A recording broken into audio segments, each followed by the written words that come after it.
There's a lot on my mind right now.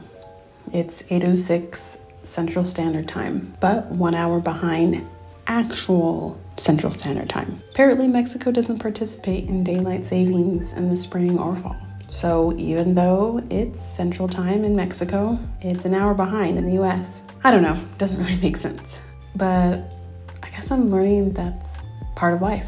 Most of it doesn't really make sense. And to be honest, maybe it was never supposed to. Life is full of incredibly beautiful, exciting, thrilling moments of love, laughter, and achievement. But mostly it's filled with ordinary, mundane days of work and chores and just life. Which made me think, life just is. It doesn't force itself to be anything. It doesn't try to live up to others' expectations. It just is. And that's enough. I suppose that's sort of what I'm learning in this season. I'm learning that it's okay to just be. It's okay if I'm not feeling happy and excited every single moment. It's okay to just be and trust that life is, that God is good, and that He is genuinely working behind the scenes, arranging all our circumstances, ultimately for our good and His glory. And this is coming from someone who has big dreams, goals, and ambitions. There is so much that I want to accomplish in this life.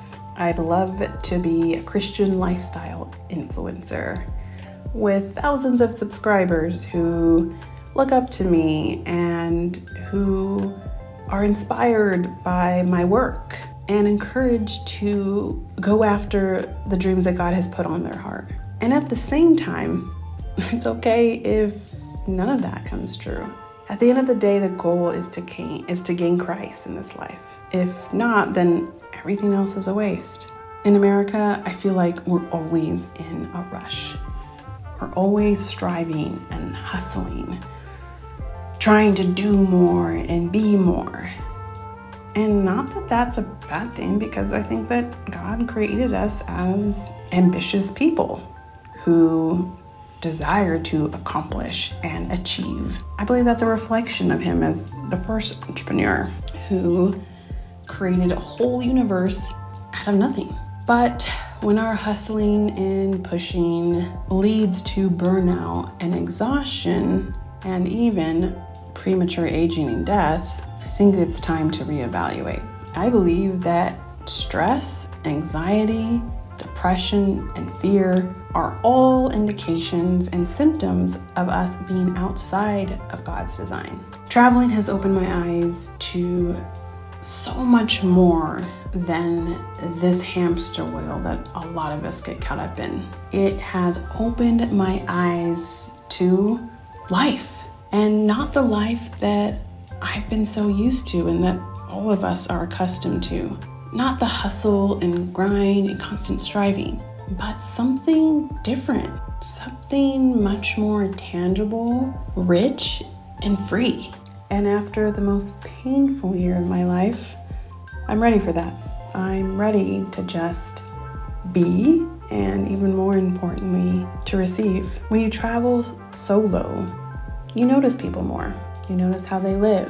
You notice that they're enjoying life, whether they know God or not, whether they acknowledge His existence or not. They're still enjoying the fruits of their labor. And so why not, as believers and as seekers of Christ, why not also enjoy? In Ecclesiastes 5:18 through 20, it says, "I have seen personally what is the only beneficial and appropriate course of action for people: to eat and drink and find enjoyment in all their hard work on earth. To every man whom God has given wealth and possessions, He has also given them the ability to eat from them, to receive His reward, and to find enjoyment in His toil." That's the season I feel like God is calling me into, and perhaps He's calling you into the same season. It's no coincidence that we have 4 different seasons in nature: winter, spring, summer, fall. Each one is significant.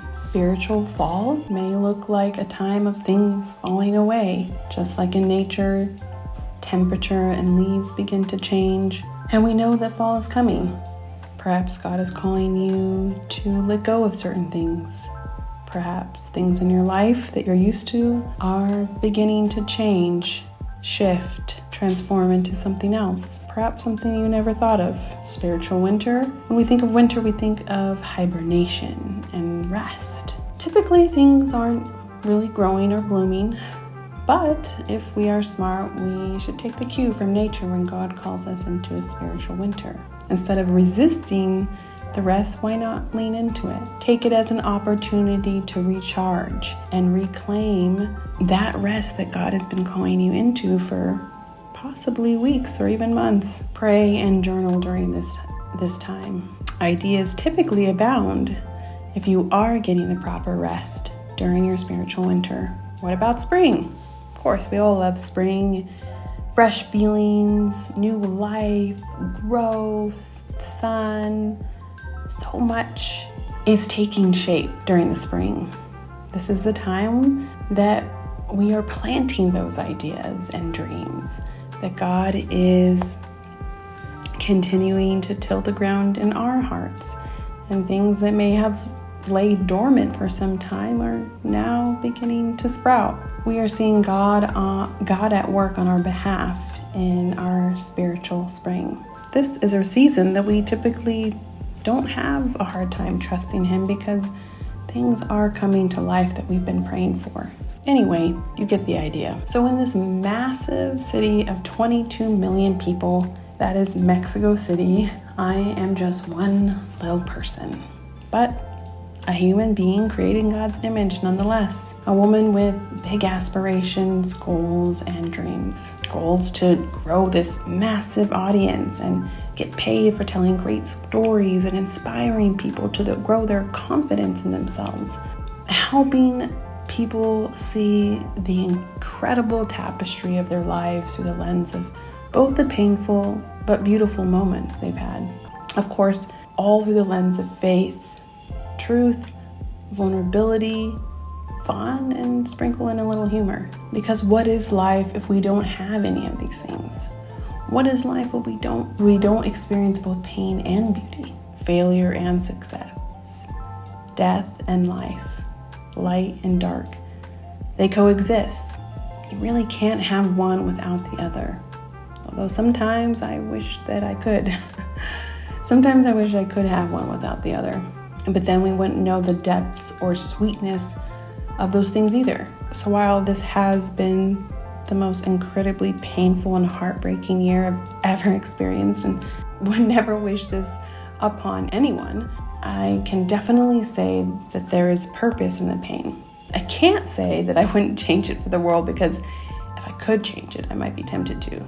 As I reflect back on my 10-year relationship, I'm not sure if I would say that either of us was ever really happy. Of course, marriage wasn't intended for us to just be happy, but to make us holy and to deepen our relationship with the Lord. I do believe the Lord also desires that we enjoy one another, that life would be an adventure, and that we could be best friends with our spouse and develop a marriage and a friendship that flourishes and is filled with love and laughter and beauty, and yes, tears as well.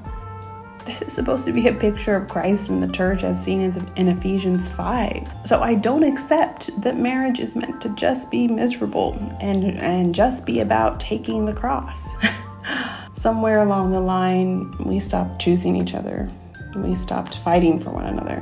And as hard as that is to admit, it's true. And my encouragement to you is keep fighting, keep choosing each other.